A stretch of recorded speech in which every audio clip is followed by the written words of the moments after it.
Hey guys, welcome back to Powerstroke Boys. I've got a lavalier microphone on. Usually I don't ever get this professional, but today's series we're starting is going to be really professional, a lot of in-depth information, so I want you guys to be able to hear me very crystal clearly. Alright, so today is part one of a long series I've been waiting to do. Been having to save some money up, buy some nice parts, as you guys can see in front of us here in the cart. Today is part one of building a 500 horsepower 4100 with a manual valve body for my 2002 7.3 Powerstroke four-wheel drive. Now you guys heard me correctly, we're building a 4100 four-wheel drive. We're going to be doing a full reverse manual valve body install with a first gear trans brake, and that comes from a company called CRT Transmissions located up in Indiana by a gentleman named John Cope. John, if you're watching this, thank you for the great customer service, thank you for making a valve body. Been wanting to do something different, and here we are. Also, another big shout out I want to give to Paul at CTS. Paul definitely helped me with getting information and getting everything I need as far as parts and everything as well. Thank you, Paul at TCS. If you guys have any questions, if you guys want to pick up some more parts like their intermediate assembly I have or their overdrive billet planetary housing, give Paul a call at TCS up in British Columbia, Canada. Without further ado, guys, let's go ahead and jump right into it. So starting with the big thing, the manual valve body. This is a reverse manual valve body, meaning it's going to have park, neutral, first gear, second gear, third gear, fourth gear, okay? Now reverse is going to be activated via a trans brake button on a B&M Pro Stick ratchet shifter, which you guys will see later in the video. Also, we do have a converter lockup button on the ratchet shifter as well. Again, you'll see that later in the video. So I want to go ahead in part one, we're going to go ahead and title this and just basically call this like a parts overview, parts rundown of everything we're going to be using inside this transmission. Alright you guys, so we went over introduction to the series, what we're doing. Now I'll go ahead and show you guys a clip now. Alright you guys, here is our test subject for the whole installation of our 500 horsepower build 4R100 7.3 Powerstroke 4x4 transmission build. This is a 4R100 that was just rebuilt 60,000 miles ago. This is the perfect candidate. It's got updated steels and clutches in it, all the updates for the 4R100, and we're going to go ahead and just install some nice billet parts, do some aftermarket upgrades and things like that. Again, it's got about 60,000 miles on it, had a billet triple disc converter, has all the minor updates. Now for this build, I'm going to go ahead and tell you guys right now, if you guys are a 4R100 builder and you guys are watching this just for some content on a Friday night after work, I'm going to tell you guys now we are not going to be doing any heavy duty machine work in this. I've had some parts milled, I've had some parts spun on a lathe, but we're not going to be adding any extra steels or frictions. We're going to keep the stock steels and friction counts, okay? Number one, I don't have the extra money or the time and the resources currently to add extra steels and frictions. I would love to do that, but for this build for 500 horsepower, I'm more worried about putting that money into heavier components than adding more clutches for better engagement for holding more power. Obviously, more means better, but not always. Also, there's plenty of people out there, plenty of companies, I'm not going to name any, but they use stock steel counts and stock friction counts where they don't machine like an intermediate drum here or an intermediate hub. You know, sometimes they won't machine those, so again, we're keeping the stock steels and friction counts because it's plenty enough for 500 horsepower, and even guys making well over that. The stock steels and friction counts is perfectly fine for what we're doing. We'll be working from the left side of the cart to the right side of the cart. If you don't understand anything, please drop a comment down below or DM me on Instagram. I will be glad to have a discussion or give you guys more information. I love spreading knowledge, I love teaching. Again, starting from the left, we have Transgo 4R100 lockup kit. There's the part number there. Now, this converts the pulse width modulated lockup system in the 4R100 to a E40D style. So the 4R100s use a system called pulse width modulated. That means it's a pulse width modulated lockup, meaning it's a gradual application to apply the converter to. Inside the actual tuning software, which is Minotaur, that Power Hungry Performance sells, which I actually do have, you guys can actually go in the transmission tables, you guys can actually adjust the shift pressure, when to shift, how much you guys want to apply a converter lock pressure. You guys can delay it, you guys can just have it lock 100%. And also keep in mind that going from a pulse width modulated to an on-off lockup is a much better system, and also makes it much more reliable as well. And so we don't have any drag, doesn't cause a lot of heat and things like that. So we're going to be using this in conjunction with our full reverse manual valve body, and we need that according to the install instruction. We have some new ARP torque converter bolts.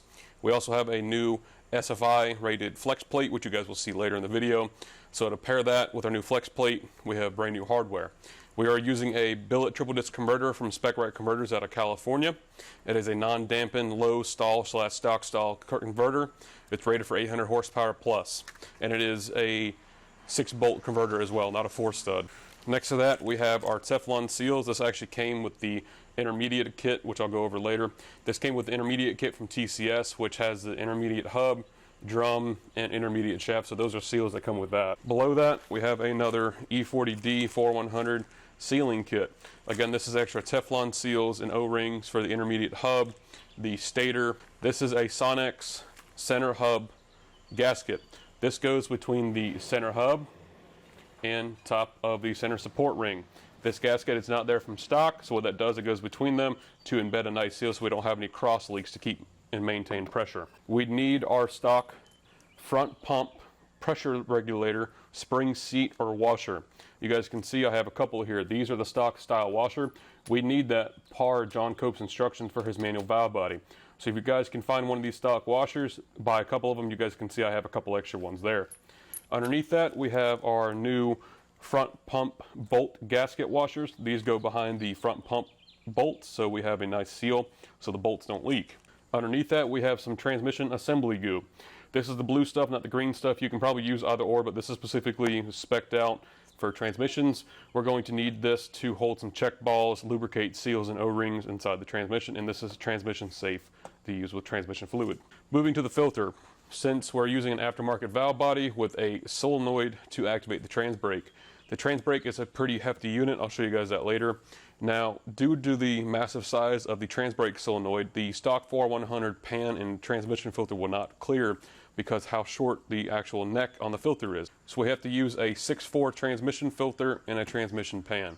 What I mean by 6.4 is the 6.4 liter Powerstroke with the 5R110 transmissions. You guys can use the 6.0 Powerstroke 5R110 transmission pan and filter as well, but this fan's bigger, it filters better, and also has 2 pickup locations versus 1. You guys will see that later in the video as well.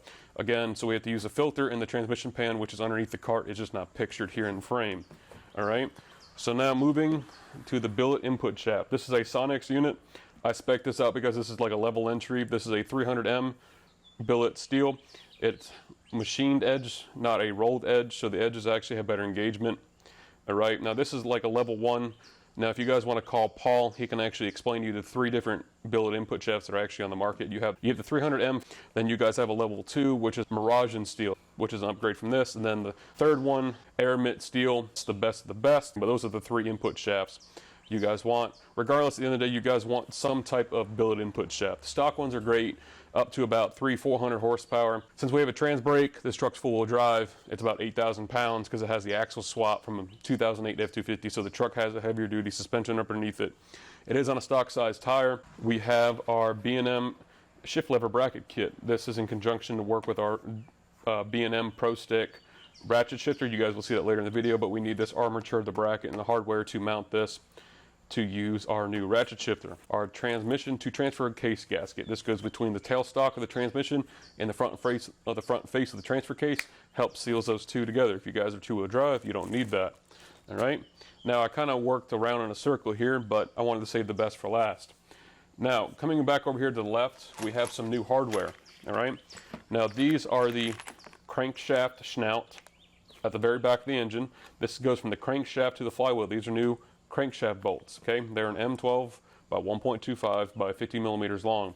The stock ones are 48 millimeters, but the closest thing I could find is a 50 mil. So if I need to turn these down a little bit by 2 millimeters, we can. So if I don't want to use these bolts, I went ahead and I took the liberty as well of getting a M12 by 1.2 tap and die set, so we can just clean up the stock crank bolts, clean the stock bolts up, wire wheel them, retap the holes, and clean the threads up on the bolts, and we can reuse that as well. Now you guys know me. If you guys are new here, if this is your first video tuning into the channel, I like to use stainless steel bolts on pretty much everything unless it's grade 8, which we'll use some grade 8 and stainless steel bolts in this whole build series. These are the bolts for the transmission pan. These are stainless steel going to an aluminum case. Last thing I want to do is oxidize a steel bolt into an aluminum case and crack it, or gall or pull a thread. So that's why we have upgraded stainless steel bolts. Now really the big expensive parts are right here in front of us. Starting with the center support. All right, this is your center support ring. This sits inside the middle of the transmission. It holds your intermediate hub. It holds your intermediate hub, the drum, and the center shaft. It holds all that in here. Okay, so basically the center of the transmission is supported through this center ring. Now this center support ring sits in the transmission. It has 2 bolts down here that get torqued to 120 inch-pounds. These go through the case of the front pump there, just below the front pump actually, and it actually holds the center support ring. Also, it feeds lubrication to the middle of the transmission because we have these feed holes, and then the actual center of those bolt holes you guys will see later in the build series are actually hollow, so fluid can actually go through them. Now what happens is in the stock application, these can actually very minutely vibrate, or they can, you know, chamfer side to side like that, and it can actually cause premature wear inside the case, and it can actually cause the case to wear internally, split, put metal shivvings inside the case. It can cause a bunch of trouble. So this one's actually been machined. I believe the spec from the kit's about 12 to 13 thou. They actually sit this on a lathe, they actually spin it, and they actually cut the height down to accept this aftermarket Sonex snap ring. So now we have this machine center ring. Since it's thinner, we put this Sonex snap ring in on top of its place to help hold this so it can't twist or vibrate loose.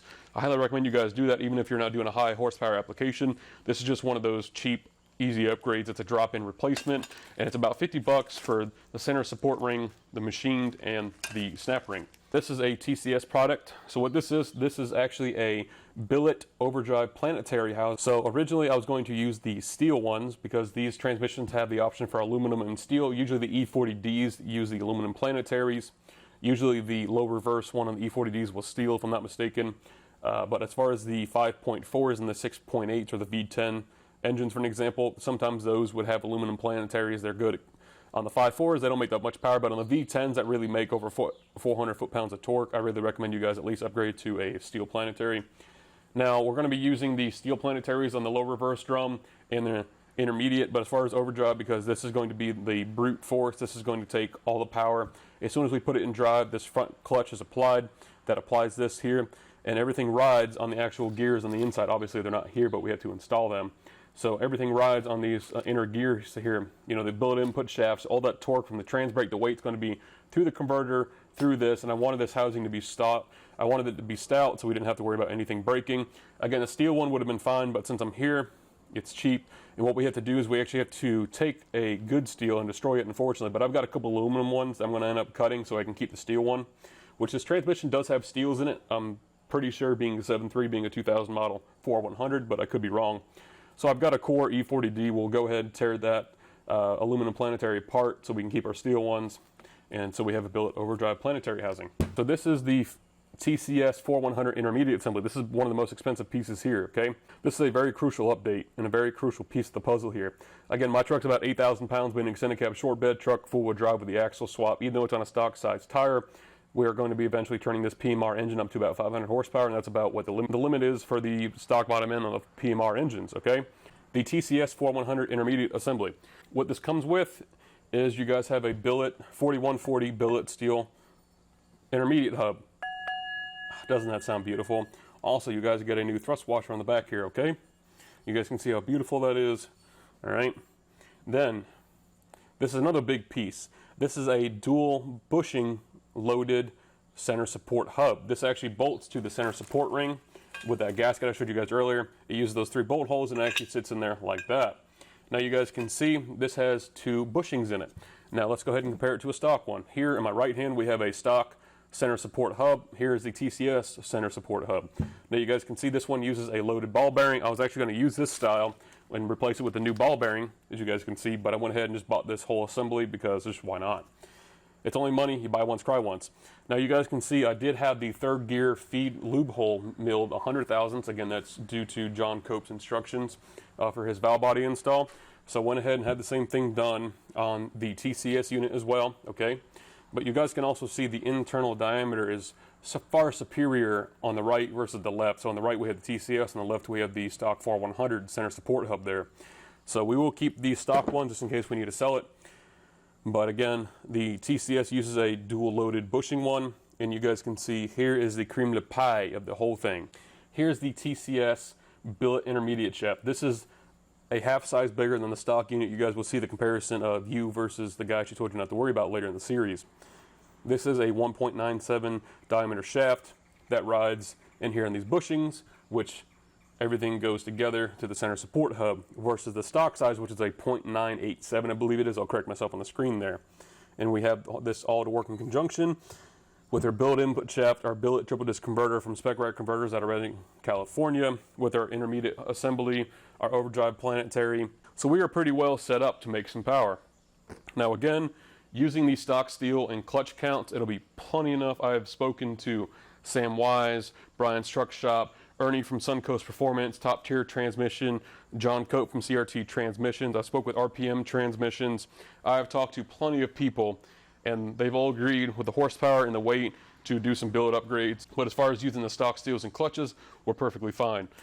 So I'm going to go ahead and show you guys the parts I can't fit on the table. We'll go ahead and show you the flex plate, the solenoid pack we need to use, our ratchet shifter, and things like that. All right, you guys, so as far as using a full reverse manual valve body, like the Dodge guys, for example, you guys don't know what a manual valve body is. Basically is we're taking automatic and we're making it hydromatic. It's grease lightning, no, but anyways, we're taking automatic and essentially we're taking the electronic part of the solenoid pack, we're deleting that or disconnecting it, and we're going to the old tried and true manual valve body where you guys shift it with a manual ratchet shifter like this. Now, obviously, we had to do some wiring because we have a trans brake or converter lock up and unlock. We have a custom-made pedestal that I made. It's all a quick disconnect. We have our wiring. All right, so that guy will get bolted there, and you guys will see this later in the video, but it's just a quick overview.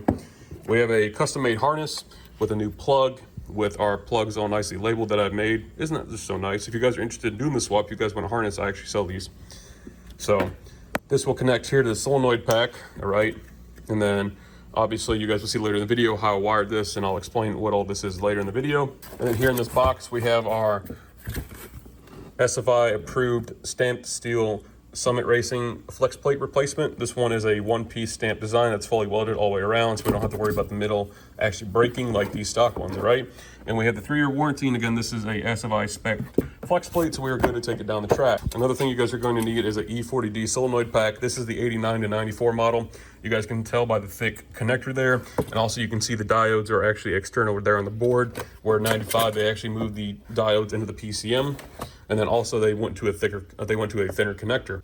Now, we're only going to be using 3 connections out of here. We're only going to be feeding it 12 volts and then using 2 grounds to actually activate the trans brake, the converter lock and unlock. You guys will see that again later in the video. Also, another thing that you guys didn't see earlier was the 6.4 transmission pan. You guys can see how massive this is. You see how this little flat bulkhead here is much bigger and thicker than the 4100. You guys will see that comparison later in the video. Then we have our shift cable here for the B&M Pro Stick, or the B&M Dual Stick. And also, being the 6.4 pan, this is actually a nice upgrade because it actually keeps it flat when you guys go to install a transmission. You know, the 4100 stock pans, they have a very narrow belly here in the middle, where this one's a nice flat one. This actually makes it easier to keep it centered and leveled on the transmission jack versus the 4100 where it can actually move around. And plus the bolt hangs down on the belly, so it makes a high spot where this one in 6.4 is in the lowest spot of the pan. All right, you guys, so to conclude the video, here is the CRT Transmissions by John Cope, the full reverse manual valve body for the 4100. Like I mentioned earlier in the video, you can see how big this trans brake solenoid is and how far it protrudes down, because obviously this will be inverted upside down inside the transmission, so this will hang down too far for the stock 4100 pickup filter to work. So that's why we have to use the 6.4 5R110W transmission filter. Also, you guys have all your mounting hardware, your pressure regulator springs, your mounting bolt, or check balls, everything's inside the bag that you guys need. And obviously, you guys get new separator plate gaskets, those are inside the box as well. And then also, John was awesome enough to include laser etching our name into it, Powerstroke boys. So I'm a part of this, guys, just as much as you are. So without you, I wouldn't be able to afford something like this. So again, I just wanted to give you a quick glimpse of this beautiful piece of machinery here. The dedication, the time that people make something like this to make our world a revolution. So thanks for watching part 1, guys. Hope you enjoyed this. I know it's long, it's kind of boring, kind of tedious. So again, make sure you guys go to crttransmissions.com. Also go to tcsproducts.com. Thank you again to Paul and John for making this happen. Again, guys, stay around for part 2 where we actually tear down the transmission. And part 1 was a wrap of going over all the parts and pieces. So thanks for watching. Remember, leave a like, comment, subscribe. We'll see you guys in the next video. Thanks.